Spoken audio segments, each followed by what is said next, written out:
कभी हम डर से भाग रहे हैं, कभी हमें हमारा दुख दौड़ाता है, तो कभी हम अपने गुस्से से खुद ही दूर होना चाहते हैं। और तो और हम अपनी खुशी के लिए, हैप्पीनेस के लिए उसके पीछे बस दौड़ते ही रहते हैं। क्या आपको नहीं लगता इस भाग दौड़ के चक्कर में हम लाइफ को जी नहीं पा रहे हैं, हम उसकी सुंदरता को देख नहीं पा रहे हैं। दुख, डर, गुस्सा, खुशी, ये सब इमोशन हमारे ही शरीर का तो हिस्सा है। यह हमारी दिमाग की प्रतिक्रिया ही तो है। अगर यह हमारी दिमाग की प्रतिक्रिया है, यह हमारे मन के भाव हैं, तो क्या एक तरह से ये ऐसा नहीं हुआ कि हम अपने आप से ही दूर भाग रहे हैं, या हम अपने आप को ढूंढने के लिए ही बस भागे चले जा रहे हैं? जब भी हम अपने इमोशंस को गुड और बैड में तोलने लगते हैं, अच्छे इमोशंस बुरे इमोशंस में देखने लगते हैं, तो ये भागदौड़ चलने ही वाली है। ये स्ट्रगल कभी खत्म नहीं होने वाली। सवाल यह है कि ये भागना हमें सिखाया किसने? किस वजह से हम इस गुड और बैड के चक्कर में पड़े हैं? क्यों हम रुककर इमोशंस को पहचान नहीं सकते?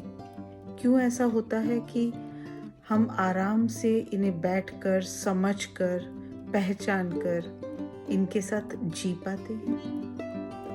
जब ये दिमागी प्रतिक्रिया है, ये दिमाग के रेस्पॉन्सेस हैं, हमारे अपने हैं, तो क्या इनसे भाग पाना संभव है?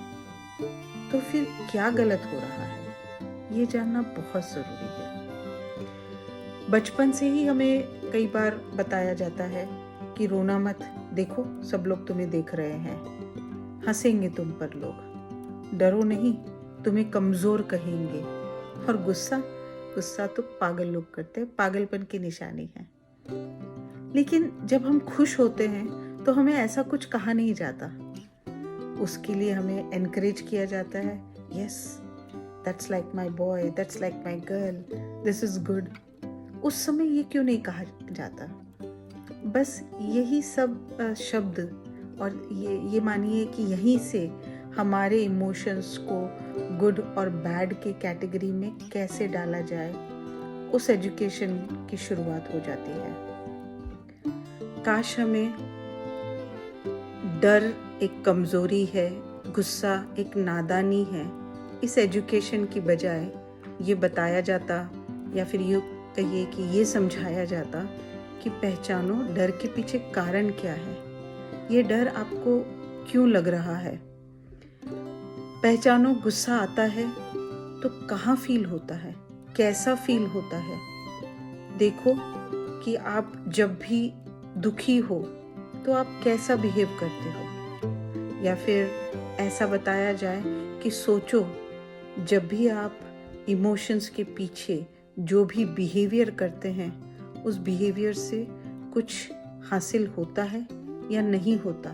आप जो चाहते हैं वो चीज़ आप कर पाते हैं या नहीं कर पाते।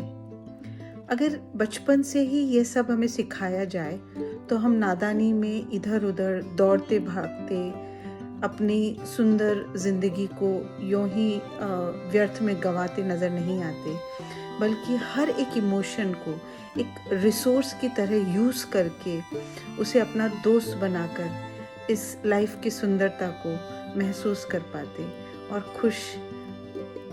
खुशी खुशी अपने सक्सेस की ओर या अपने गोल की ओर बढ़ पाते।